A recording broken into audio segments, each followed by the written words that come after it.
är färdiga här uppe i kyrkan. Men så som det ser ut i eftermiddag är att vi har 2 stycken sessioner med en liten paus emellan så man kan sträcka på benen och dricka lite vatten och så. Om jag kunde be någon att hämta 2 muggar med vatten till mig och Reiner. Tack Berit. Berit går. Det är lugnt. Sitt ner alla andra.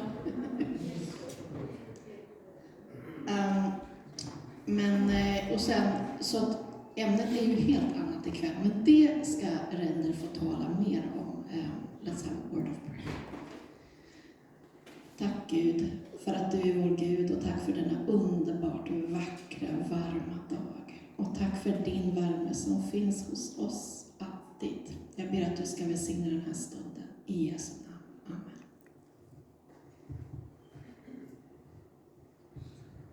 So this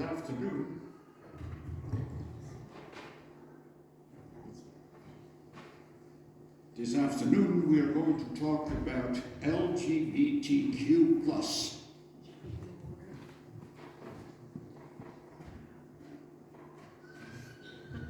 Den här eftermiddagen ska vi tala om HBTQ+.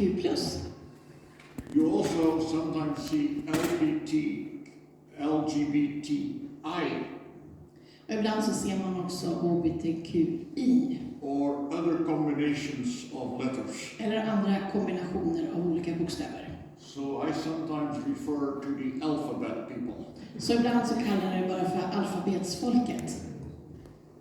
I am not an expert on this topic by any means.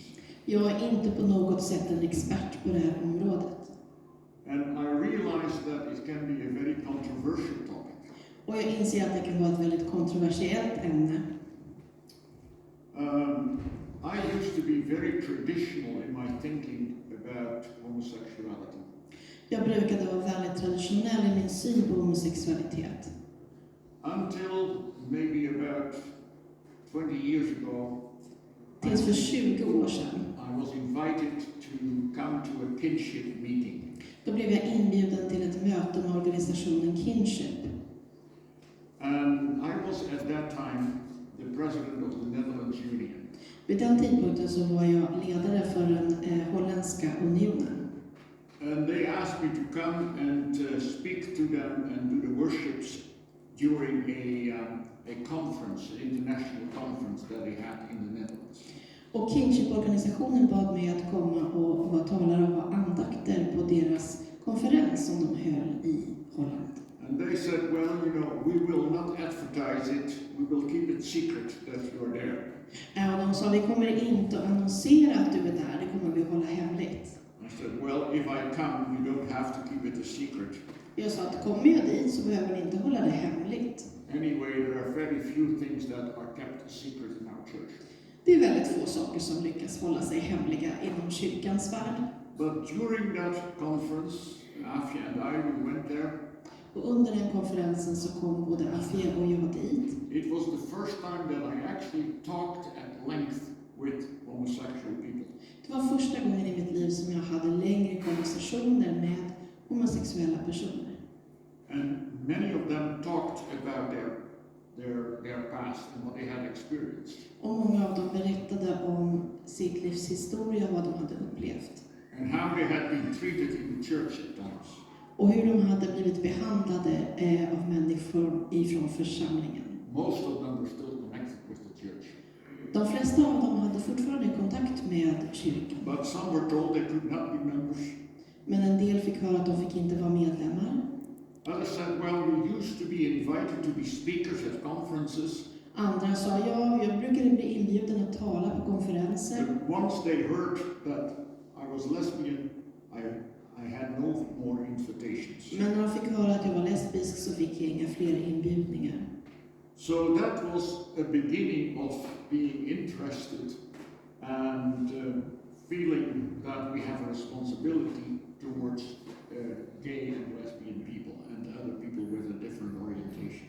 Så det var början till min resa mot att vi måste ta ett större ansvar att hantera frågorna och de situationer som gäller homosexuella, lesbiska och andra människor. I don't have an answer to all the questions you might be able to ask. Jag har inte svar på alla frågor som ni kanske ställer. And I find it very difficult, or I find it impossible to understand what it is not to be heterosexual. Och det är omöjligt för mig att förstå vad det betyder att inte vara heterosexuell. To be attracted to the same sex, to me that is something strange. För mig personligen så är det här att vara attraherad av sitt eget kön någonting konstigt. But I've come to realize that it's a reality for many people. Men jag har förstått att det är en verklighet för många människor. And it's not something that they have chosen to be. Och det är inte något som de själva har valt. Okay, I know that maybe there are different opinions in this church, I don't know. Det kanske finns olika åsikter i den här församlingen, det vet jag inte. But when you have, 40 people? Men när man har, säg 40 människor i en grupp, chances are that some of you are attracted to the same sex. så finns det ganska stor chans att några av er är attraherade av ert eget kön. I don't know, but that might be the effort situation. Men jag vet inte, men det är statistiken säger att det är så. If not, you may have relatives or close friends who are gay or lesbian. Om inte någon av er så kanske ni har släktingar eller vänner som tillhör HBTQ. So many of us, if not most of us, have become very much aware of the fact that some people are annorlunda. Så de flesta av oss har i alla fall förstått att en del människor är annorlunda. So Adventists and the LGBTQ+. Så adventister och LGBTQ+. The first section will be historical. Den första delen av det här handlar om historien. What is the history of homosexuality? Vad är världshistoriens syn på det här med The second homosexualitet? part is how do Christians look at a different orientation, Och den andra är hur ser kristna på det? and Adventists in particular. Och speciellt adventister. So let's see. Nu ska vi se. There are limitations to what we can do. Det är begränsningar för vad vi kan göra. Nu ska vi hitta klickar. Vi gräddar ner det, eller?